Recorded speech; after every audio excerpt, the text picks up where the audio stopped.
เสร็จแล้วเขียน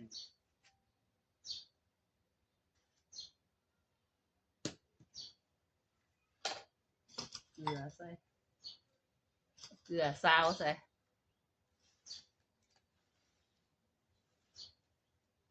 หลายคักหลายเนี่ยเอา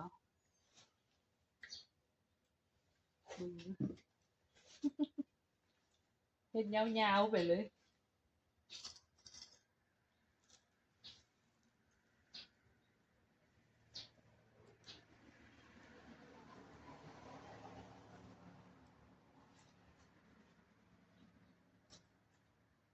หั่นให้น้ำมันออก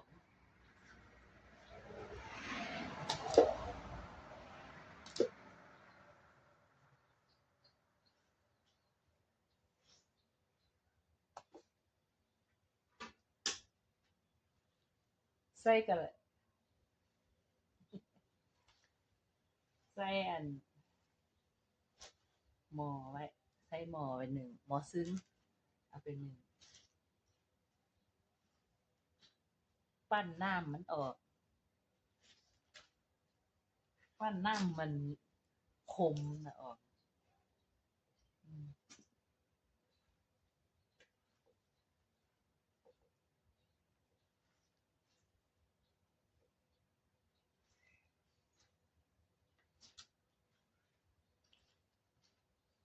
หมุนอ่อนน้ำเกลือใส่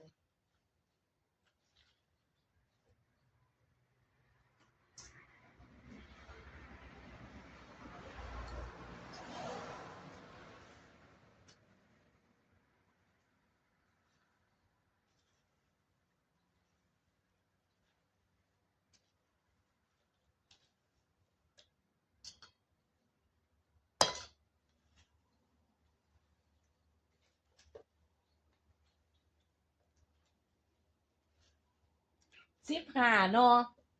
มือคัก15 นอได้หลายขนาดนี้เบิ่งเนาะนับพร้อมเด้มันนอยาว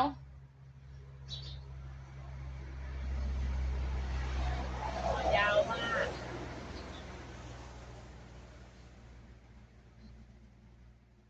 เอามาเฮ็ดอยู่หน้าบ้านมันบ่แจ้งเฮ็ดอยู่ในบ้านมันบ่แจ้ง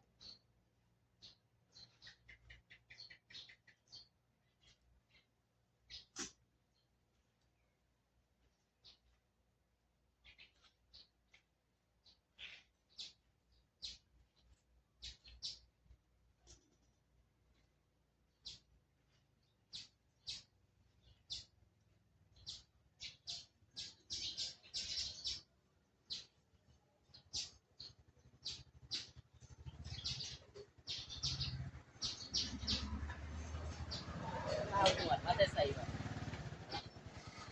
เนี่ยเนี่ยผู้ชายชีพโอ้โอ้ยเขียนหน่อไม้เบิดมื้อ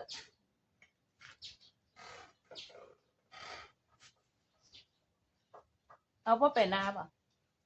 ฮะบ่ไปนาเห็นมาแล้วโอ้ยคักแน่ไหลเบิ่งดูจนเต็มซึ้งโอ้ได้15 นอมาได้หลายแท้นับมาพร้อมเพราะว่าย้านเฮ็ดบ่ไหวว่าซั่นมันนอยาว15 นอได้เต็มถาดเนาะได้เต็มถาดเลยพุ่นน่ะโอ้ยเต็มซึ้ง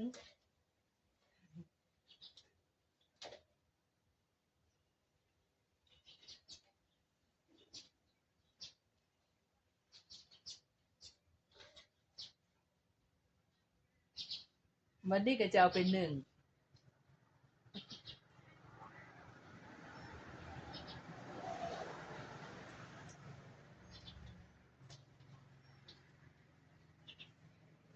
เฮ็ดไว้ซั่นล่ะ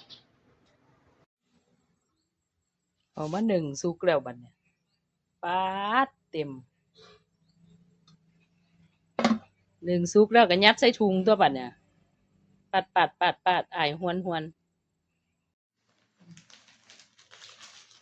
เอาหน้ำไม้ใส่ถุงก่อนนะเคี่ยนละหนึ่งแล้วเอาใส่ถุงก่อนนะ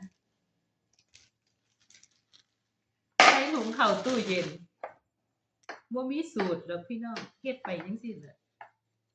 เฮ็ดไปจังซี่หนึ่งสุกละ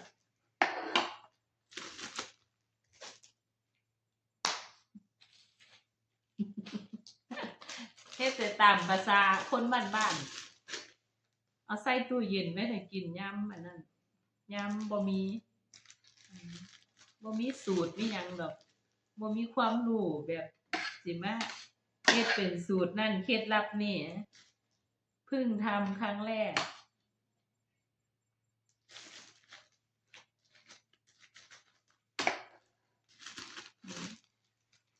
เอาใส่เป็นหม้อแล้วได้ถุงหนึ่ง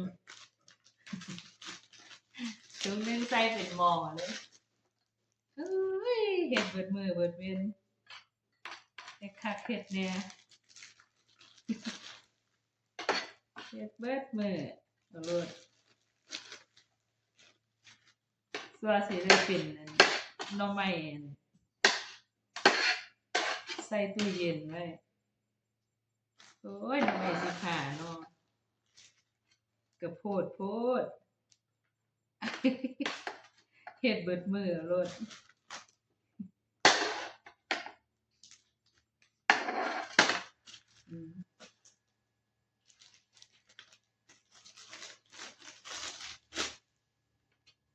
คักหลายจังนะแล้ววันนี้ก็จะเอาไปใส่ตู้เย็นเลยดีกว่านะ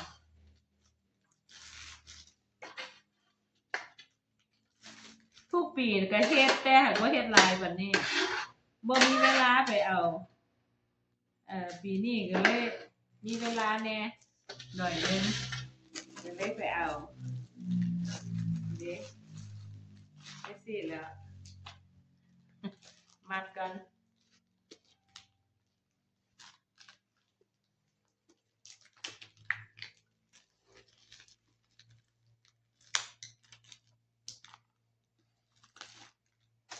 ได้เท่าใดน่ะได้5ถุง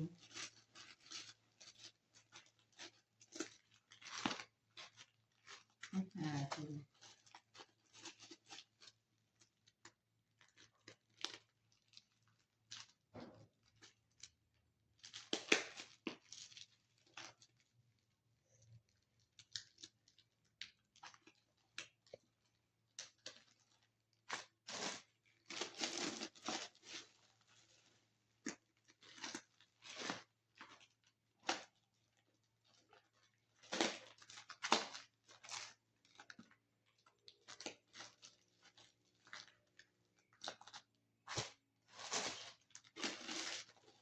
บัดนี้ก็จะเอาไปเข้าตู้เย็นไว้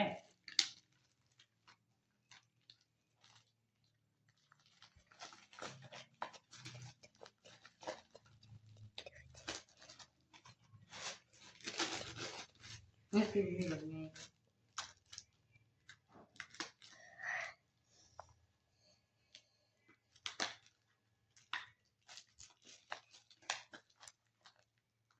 ได้5ถุงนะคะขอบคุณทุกการรับชมจ้าคลิปหน้าเจอกันใหม่นะคะคลิปเผ็ดหน่อไม้อัดไว้กินนานๆขอบคุณค่ะบ๊ายบาย